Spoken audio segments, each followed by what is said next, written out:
আমরা জনগণের কাছে কমিটেড যে মাদকের বিরুদ্ধে মাননীয় প্রধানমন্ত্রী যে জিরো টলারেন্স ঘোষণা করেছেন। আমাদের ইন্সপেক্টর জেনারেল মহোদয় আমাদের নির্দেশ দিয়েছেন যে কোনোভাবে এলাকায় যাতে মাদক বিক্রি না হয় এবং তাদের বিরুদ্ধে কঠোর অবস্থান গ্রহণ করতে হয়। আপনারা জানেন এই জিরো টলারেন্সের পরিপ্রেক্ষিতে আমাদের পুলিশকে ক্লিয়ার করারও দরকার আছে, কারণ আমরা যেহেতু সরাসরি মানুষকে সেবা দিই, আর আমরাই যদি আমাদের লোকজনই এসবের সাথে জড়িত থাকে, এই কনসেপ্ট থেকে আসলে আমরা চিন্তা করে গত 2019 সালের মে মাস থেকে আমরা এটা শুরু করেছি। আমরা টোটাল 12 জনের বিরুদ্ধে অভিযোগ পাই এবং তাদের ডোপ টেস্ট করিয়েছি আমরা। তো 12 জনের ভিতরে 10 জনকে আমরা পজিটিভ পেয়েছি। অলরেডি এই 10 জনের মধ্যে এই 2020 সাল আজ পর্যন্ত 8 জনকে অলরেডি চাকরিচ্যুত করা হয়েছে, চাকরি হতে অপসারণ করা হয়েছে। একজনকে চাকরি থেকে অপসারণের সাময়িক আদেশ জারি করা হয়েছে, আর আরেকজনের বিভাগীয় মামলা তদন্তনাধীন আছে।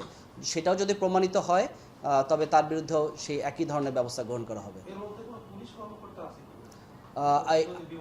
জি, আমরা যে 10 জন আছে, 8 জন যে চাকরিচ্যুত করা হয়েছে, অপসারণ করা হয়েছে, 8 জনের ভিতরে 2 জন সাব ইন্সপেক্টর আছেন, 2 জন অ্যাসিস্ট্যান্ট সাব ইন্সপেক্টর আছেন এবং 4 জন কনস্টেবল আছেন। আর যে 2 জনের বিরুদ্ধে চলছে মামলা, এর ভিতরে একজন কনস্টেবল আছেন এবং একজন সার্জেন্ট র্যাঙ্কের কর্মকর্তা আছেন।